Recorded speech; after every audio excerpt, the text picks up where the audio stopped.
I'll never forget the sound of my daughter's voice that day, trembling, terrified, surrounded by six strangers calling her unchristian, all because my late husband's mother couldn't stand the fact that her lies were finally crumbling.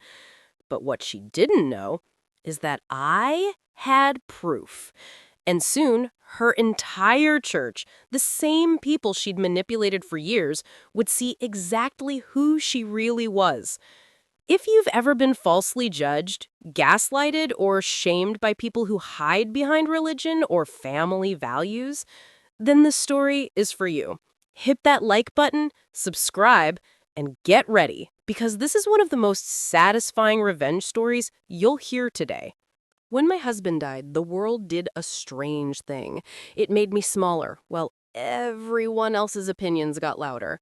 He'd been unloving for years. He'd cheated, betrayed our vows, and the quiet trust of our home.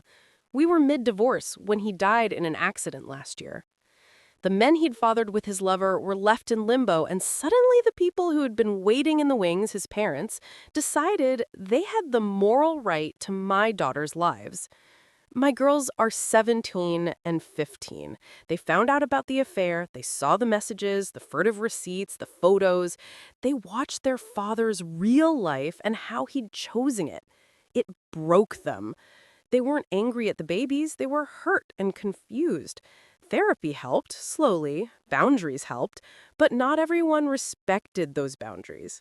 His parents, both in their late 70s, started calling, showing up uninvited, and trying to guilt my daughters into family. They tried to pressure me into letting them live with us. They tried to seize custody. They told my girls they were cruel for not stepping up to mother two boys born to a woman who wasn't me. They whispered that we had refused charity and that we were cold-hearted. That last one hurt in a place I didn't know existed. The weekend market is one of those places that smells of cinnamon and wet earth and roasted nuts, the kind of place where life feels simple and safe.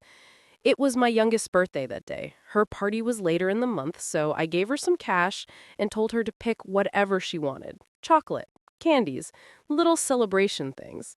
She loved wandering through the stalls, the world opening up in bright wrappers.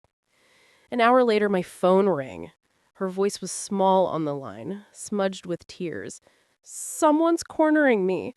They're yelling at me," she said. I ran. My oldest came with me, fierce and protective, and 6 inches taller than the panic I felt. There she was near the honey stall, mascara streaked, hands clutching plastic bags. 6 older women, some I recognized from past holiday services at my ex-in-law's church, had surrounded her. They were sharp with their words, sharper than their fingernails. Unchristian, they spat. A bad daughter, they called.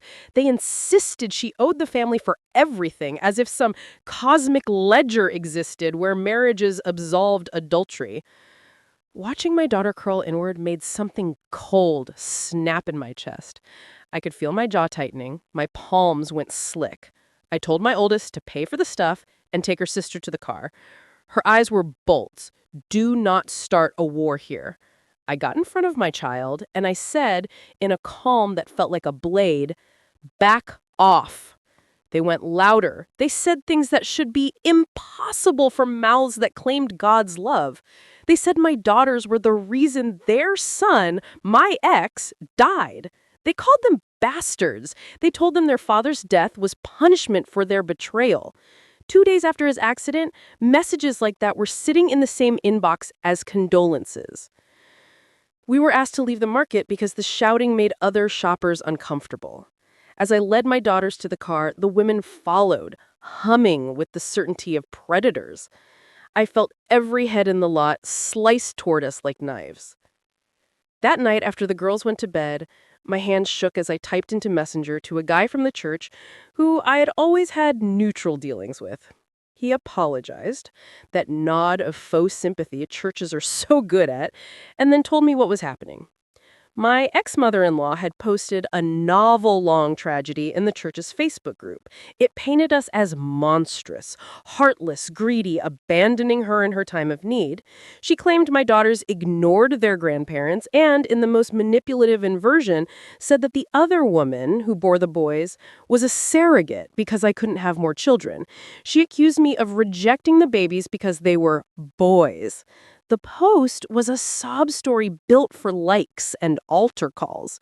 Comments flowed in: pity, righteous anger, indignation. I read it and felt bile rise. The worst part wasn't the lies themselves. People lie. It was the way they were weaponized, wrapped in piety and absolution. They had always presented themselves as the moral compass. They'd forgotten that morality has teeth. I'd been saving everything quietly. Screenshots of messages, photos, proofs. Not out of spite, but because during a messy divorce, you learn to keep records. He had texted the affair partner. He had photographs in our living room. There were emails from his parents, not consoling, but colluding. They'd console the affair partner and scold me. There were ugly messages where they called my daughters names and blamed them for ruining their son. Because the divorce hadn't been finalized, I could use those documents without immediate legal repercussions. That idea popped into my head like a flare. I felt something move inside, the calm, dispassionate part of me that had been honed by injustice. If they wanted public theater, let's put on a show they couldn't stage manage. If they wanted to weaponize the church, I would hand them the mirror. The next day, I went to the print shop. The smell of toner and paper felt impossibly domestic. I paid extra for glossy pages. I printed the photos, clear, undeniable, of my ex and his affair partner in our living room, their faces impossible to mislabel. I printed screenshots of text messages where my ex admitted things and where his parents offered support. I printed messages where my daughters were called vicious names and blamed them for ruining their son. Then I made binders. Not crude things, but tidy, prayer book style packets. I wanted them to look like hymnals someone might pick up before service, the exact kind of object your eye trusts without thinking. On the first page, I put the photograph of them making out in our home.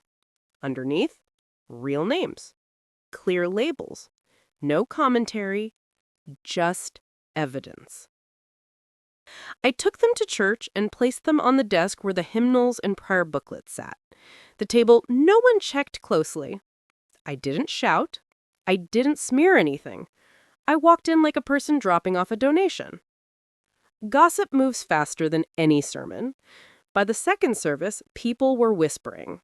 By the end of the day, the pastor called a meeting because the church's Facebook was mutating into a public lynch mob. People were furious, but their fury was no longer directed at my daughters. It was aimed where it belonged. There's a particular look people get when they are cornered by truth. A flinch, then a chase for the exit. My ex-in-laws were shamed into silence. My ex-mother-in-law posted, then deleted, then posted apologies crying about alienation and age. The sanctimony evaporated when the evidence showed her son's betrayal and her complicity. They were shunned. Not theatrically, this wasn't some movie where they faint on the pew, but the subtle things, deadly things. Invitations stopped, calls dwindled, warm smiles cooled to polite nods. 2 apology letters arrived, the kind that say, "We see you now," without quite saying sorry. An invitation came from my daughters to join the church for support. Support for what? For being assaulted in the market by supposed Christians? I won't lie, a part of me wanted to dance, but mostly I felt release. The thing I was trying to protect my girls from, the constant erosion of dignity, stopped having an audience. It felt less like revenge and more like reclamation. The moment that made my throat unclench didn't happen on a stage or with a dramatic collapse. It came in the silence of normal life when no one bothered us. A woman I'd never met, someone who'd read the binders, hugged my youngest in church and whispered, "I'm sorry others did that to you." My daughter didn't cry that time. She smiled, small and private. That tiny acknowledgement, given without requirements or strings, felt like the loudest applause. Her mother-in-law's Facebook rants turned into posts about loneliness and loss. The same people who had once told my daughters they were unchristian were now calling out the abuse and, in hushed tones, questioning loyalties and blind faith. That shift from protection of abusers to protection of the hurt was the real victory. When the ex-in-laws left the church, it wasn't because I had destroyed them. It was because the community, finally seeing the evidence, refused to be manipulated. They chose compassion over convenient narratives. That was the consequence. That was justice. If there's a lesson here, it's this. Truth doesn't always arrive with fanfare. Sometimes it arrives in quiet packages no one expects to open. You don't have to become ruthless to defend your family, just methodical, honest, and brave enough to show the evidence when the lies become weaponized. If this story gave you chills, smash that like button and tell me in the comments, what's the most satisfying moment of justice you've ever seen? If you want more real-life revenge stories that feel like catharsis, subscribe and hit the bell. There are plenty more where this came from. Stay safe, stand up for what's right, and remember, sometimes the quietest actions make the loudest change.